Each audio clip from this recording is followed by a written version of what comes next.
नमस्कार दोस्तों, कैसे हैं आप सभी? उम्मीद करता हूँ कि आप स्वस्थ होंगे, सुखी होंगे और प्रसन्न होंगे।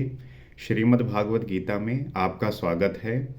हम ये प्रयास करते हैं और हमेशा उम्मीद करते हैं कि हम अपने लक्ष्य के जो हमने निर्धारित किया है, जो हमने सेट किया है, उसके अकॉर्डिंग काम करें। लेकिन आप अक्सर देखते होंगे कि उसके अकॉर्डिंग काम होता नहीं है। जैसा आप चाहते हैं, उसके अनुरूप होता नहीं। और जब होता नहीं है, तो उसके परिणाम स्वरूप आपको जो है बेचैनी होती है, क्रोध आता है कि जैसा मैंने सोचा था और मुझे ही करना था, लेकिन उसके बाद भी ये चीज़ हो नहीं पाई। तो ये क्यों नहीं हो पाई? इसका कारण क्या है? इसके ज़िम्मेदार तो हम ही हैं ना। अगर हम जिस काम को सेट किए हैं, जिस गोल को निर्धारित किए हैं, उसके अकॉर्डिंग हमें पता है कि किस रास्ते से होकर जाना है, लेकिन अगर नहीं जा पा रहे हैं, नहीं प्राप्त कर पा रहे हैं या उसके अकॉर्डिंग काम नहीं हो पा रहा है, तो कौन ज़िम्मेदार है? इसका ज़िम्मेदार सिर्फ़ और सिर्फ़ आप हैं। इसका मतलब ये है कि आप जो है अपने मन के अंडर में हैं। आपका मन जो है आपको अपने कब्ज़े में किया हुआ है। मन का स्वभाव यही होता है कि वो कंफर्ट ढूँढता है। वो आपको वो चैलेंज से बचाता है। चैलेंज में आप जो है कहीं न कहीं निखरते हैं, आप जो है सीखते हैं। लेकिन ये आपको कंफर्ट देता है। अभी आज के समय में जैसे है, ठंड का समय है और लोगों ने जो है अलग-अलग गोल सेट किए होते हैं, मुझे इस तरीके से ये प्राप्त करना है, मुझे ऐसे ये प्राप्त करना है।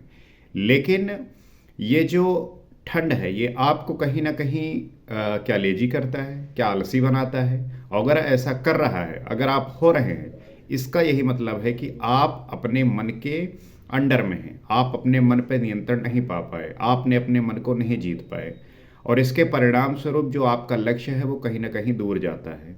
तो आप इस बात को जब तक समझेंगे नहीं, जब तक इसको एग्ज़ीक्यूट नहीं करेंगे, जब तक इस पे काम नहीं करेंगे, आपको इसी तरीके से आपका जो लक्ष्य है वो दूर होता जाएगा। और हर एक व्यक्ति के जीवन में ऐसा ही होता है कि उसका लक्ष्य तो बहुत अपने लक्ष्य को लेके बहुत सेंसिटिव है। लेकिन जब बात आती है उसके कार्य करने पे तो कहीं न कहीं उसका जो आलसपन है, उसका जो लेज़ीपन है, उसका जो उसके स्वभाव में वो परिवर्तन जो है देखने को मिलने लगता है। तो आप जो है इस बात को ध्यान रखना होगा, इस पे जो है काम करना होगा, अन्यथा आप इस मन के अंडर में अगर काम नहीं कर इसके अंडर में रह के वो जो चाहते हैं वो नहीं कर पाएँगे तो फिर वो लक्ष्य आपको मिलेगा नहीं। तो आवश्यक है कि आप अपने मन को समझिए और ये जब जैसा आपको करने को कहे इसको जो है पकड़िए और पकड़ने के बाद इससे कहिए कि नहीं, अभी तुम मेरी बात सुनो, मैं तुम्हें बताता हूँ क्या करना है। तो जब तक आप इस पे काम नहीं करेंगे, इसको जीतने का प्रयास नहीं करेंगे, अपने मन पर कंट्रोल नहीं पाएँगे, विजय नहीं पाएँगे, तब तक आपके हिसाब से चीज़ें होना मुश्किल है। तो मैं आपसे यही कहूँगा कि आप जो है आलस को त्याग कर और अपने मन को अपने अपने में नियंत्रित करके आप मन के जो है मालिक बनिए। फिर देखिए आपके जो लक्ष्य हैं वो किस प्रकार से प्राप्त होते हैं। तो श्री कृष्ण इसी प्रकार के जो है व्यक्ति के अंदर किस प्रकार के जो विजातीय प्रवृत्तियां होती हैं उससे कैसे आप दूर हो सकते हैं और सजातीय प्रवृत्तियों का अपने अंदर जो है वो आ, ला सकते हैं अपने विचारों से, स्वभाव से, अपने कार्य से। तो इसी बात को वो समझाते हैं और बताने का प्रयास करते हैं। तो आइए समझते हैं और जानने का प्रयास करते हैं। महात्मानास्तु मां पार्थम दैवीं प्रकृतिम आश्रिता भजन्त्यन्यन मनसो ज्ञात्वा भूत आदिम व्यवम। अर्जुन से श्री कृष्ण कहते हैं, हे पार्थ, दैवी प्रकृति अर्थात दैवी संपत्ति के आश्रित हुए महात्मा जन मुझे सब भूतों का आदि कारण अव्यक्त और अक्षर जानकर अनन्य मन से अर्थात मन के अंतराल में किसी अन्य को स्थान न देकर केवल मुझ में श्रद्धा रखकर निरंतर मुझे भजते हैं। तो वो यही बता रहे हैं कि जो दैवीय संपत्ति है अर्थात सजाती प्रवृत्तियों के साथ वो जो महात्मा जन होते हैं वो सब भूतों से अलग होकर अव्यक्त रूप और जो अक्षर है वो जानकर अनन्य मन से अर्थात मन के अंतराल में किसी अन्य को ना आने दे। जब आप ईश्वर के प्रति भजन करते हैं, उसी का स्मरण करते हैं, तो आपके मन में उसके सिवा जो है कोई और जो है विचार नहीं आता। तो वो जो है मुझ में श्रद्धा रखकर निरंतर जो है वो भजते हैं। किस प्रकार भजते हैं, इस पर कहते हैं, सततम कीर्तयन्तो माम यतन्तश्व दृढ़व्रता नमस्यन्तश्व माम भक्त्वा नित्ययुक्ता उपासते। वो कहते हैं वो निरंतर चिंतन के क्रम में अचल रहते हुए मेरे नाम और गुणों का चिंतन करते हैं, प्राप्ति के यत्न करते हैं और मुझे बारंबार नमस्कार करते हुए सदैव मुझे संयुक्त होकर अनन्य भक्ति से मुझे उपासते हैं।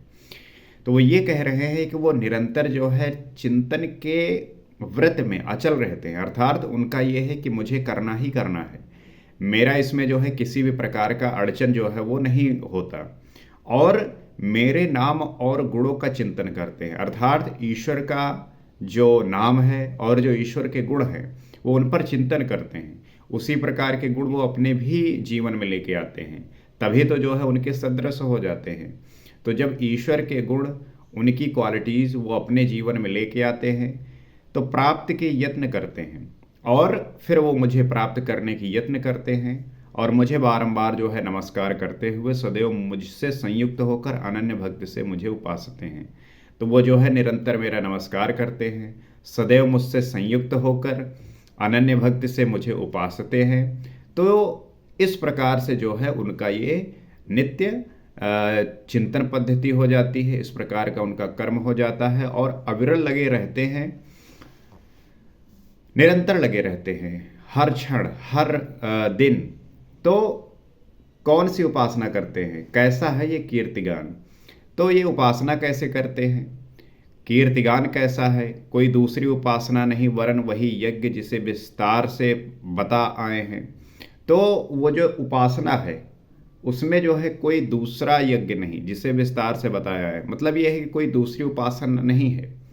आप जिस उपासना की बात कर रहे हैं यहाँ पे, ये कोई दूसरी उपासना नहीं है बल्कि वो वही यज्ञ है जिसे विस्तार में हमने समझा है। उसी आराधना को यहाँ संक्षेप में योगेश्वर श्री कृष्ण बता रहे हैं। ज्ञान यज्ञेन चापयन्ते यजन्तो माम उपासते एकत्वेन पृथक्वेन बहुधा विश्वतो मुखम। नवम अध्याय का ये 15वां श्लोक है, उसमें बता रहे हैं कि आराधना को संक्षेप में समझा रहे हैं किस प्रकार से करना है। उनमें से कोई जो मुझ सर्वव्याप्त विराट परमात्मा को ज्ञान यज्ञ द्वारा यजन करते हैं, अर्थात अपनी हानि, लाभ और शक्ति को समझकर इसी नियत कर्म यज्ञ में प्रवृत्त होते हैं। इसीलिए आप बहुत सारे ऐसे लोगों को देखेंगे वो जो है नित्य भजन करते रहते हैं, चिंतन करते रहते हैं और वो मुझ में जो है सर्वव्याप्त होकर विराट परमात्मा को ज्ञान यज्ञ द्वारा जो है यजन करते हैं, अर्थात अपनी हानि, लाभ और शक्ति को समझकर इसी नियत कर्म यज्ञ में प्रवृत्त रहते हैं। कुछ एकत्व भाव से मेरी उपासना करते हैं कि मुझे इसी में एक होना है। बहुत सारे ऐसे लोग होते हैं कि मैं जो है उस ईश्वर में सम्मिलित हो जाऊं, उसी में मिल जाऊं, उसी का हो जाऊं और दूसरे सब कुछ मुझे अलग रखकर, मुझे समर्पण करके निष्काम सेवा भाव से मुझे उपासते हैं। और बहुत सारे लोग जो मुझे अलग रखकर, मुझे समर्पण करके निष्काम सेवा भाव से मुझे जो है मेरी उपासना करते हैं और बहुत प्रकार से उपासते हैं, क्योंकि एक ही यज्ञ के ये सभी ऊंचे नीचे स्तर हैं।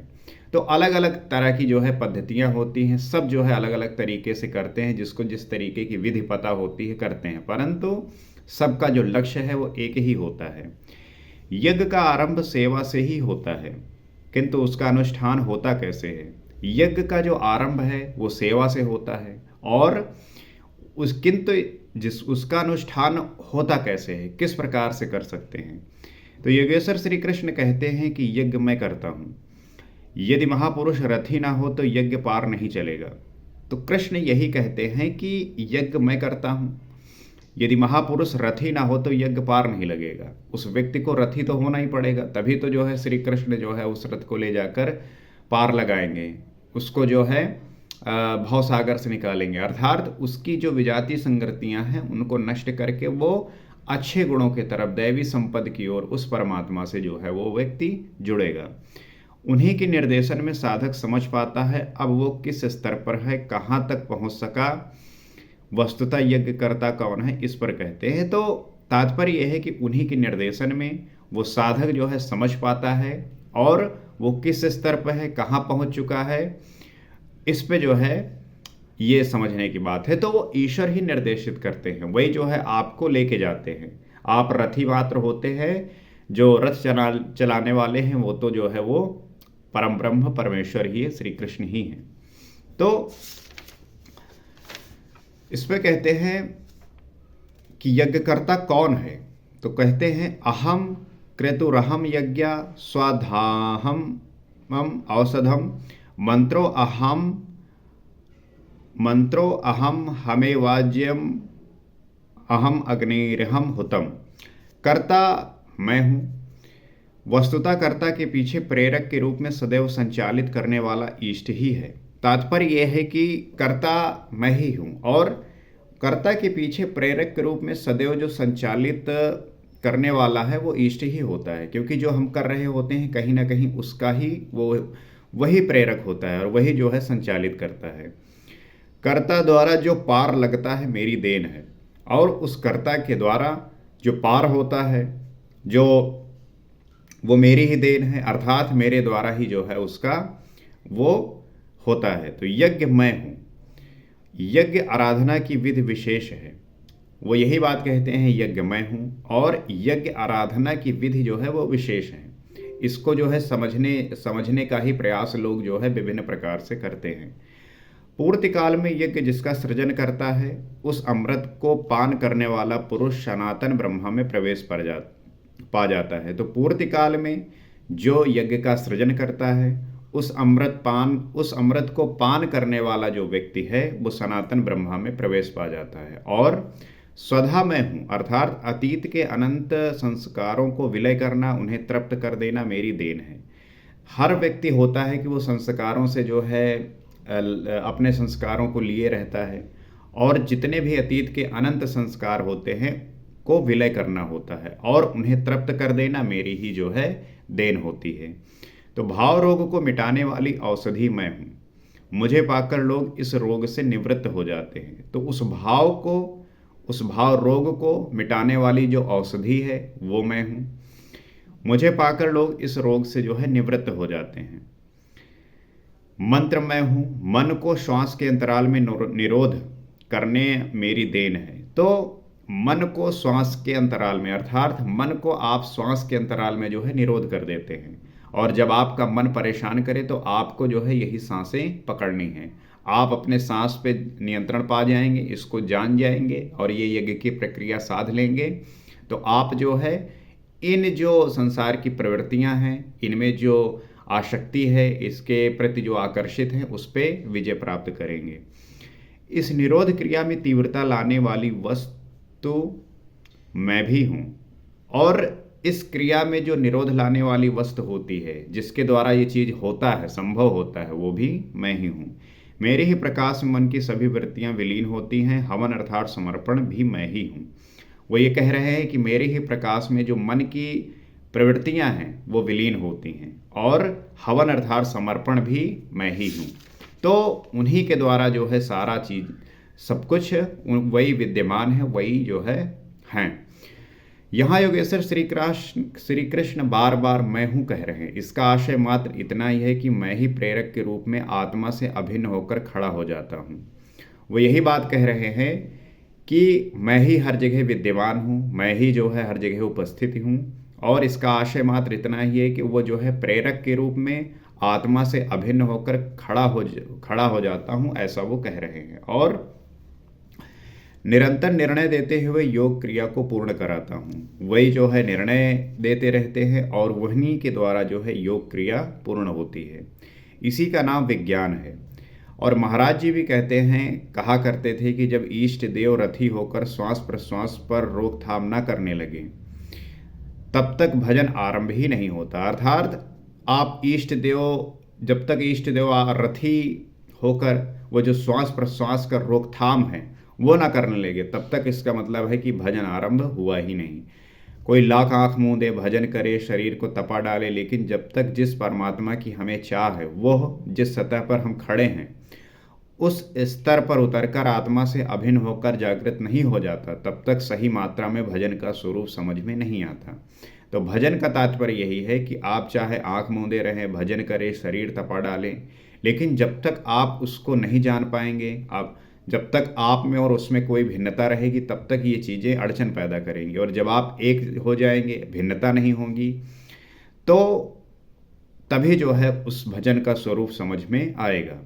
इसलिए जो है कहते हैं कि मेरे स्वरूप को पकड़ो, मैं सब दूंगा। इसीलिए जो है वो यही कहते हैं कि मेरे स्वरूप को समझो, मुझे जानो, उसके परिणाम स्वरूप तुम्हें जो है सब हर एक चीज़ की अनुभूति होगी। तो ये प्रोसेस कैसा है, ये चीज़ें कैसे होती हैं, ये प्रक्रिया क्या है, इसको निरंतर हम अपने इस बोध से, इस समझ से जान सकते हैं और जानते हुए इस पे काम करते जा सकते हैं। तो ये एक हमारे निरंतर अभ्यास का ही प्रश्न है। जब हम इनको साध लेंगे, जब उनको हम प्राप्त करने का पूरा दृढ़ संकल्प ले ही लेंगे, तब जो है हम वो ईश्वर भी फिर आपके प्रेरक के रूप में बनकर आप वो जो है अपने में अपने आप को जो है विलीन कर लेंगे। तो इसी उद्देश्य के साथ कि आप इस बात को समझ पा रहे होंगे और समझकर इसको अपने जीवन में धारण करेंगे, इसी प्रयास के साथ। और अगर आपको ये बातें वैल्यूएबल लग रही हैं, अगर आपको ये बातें ठीक लग रही हैं और आपको लग रहा है कि अगर निरंतर हम इसी प्रकार से इन बातों का अध्ययन करेंगे, तो ये जो चीज़ें हैं हमारे मन में, हमारे अंतर्मन में बैठेंगी, हमारी जो विजातीय प्रवृत्तियां हैं वो हटकर हमारे अंदर सजातीय प्रवृत्तियों का विकास होगा। तो आप इस जो है चैनल से जुड़ सकते हैं, सब्सक्राइब कर सकते हैं, फॉलो कर सकते हैं, ताकि जब हम नित्य ऐसे बात करने आए तो आपको जो है इस बात का बोध हो और हम जो है अपने विचारों को इस प्रकार से प्रकट कर सकें। इसी आशा के साथ अगले एपिसोड में आपसे फिर मुलाकात होगी। नमस्कार।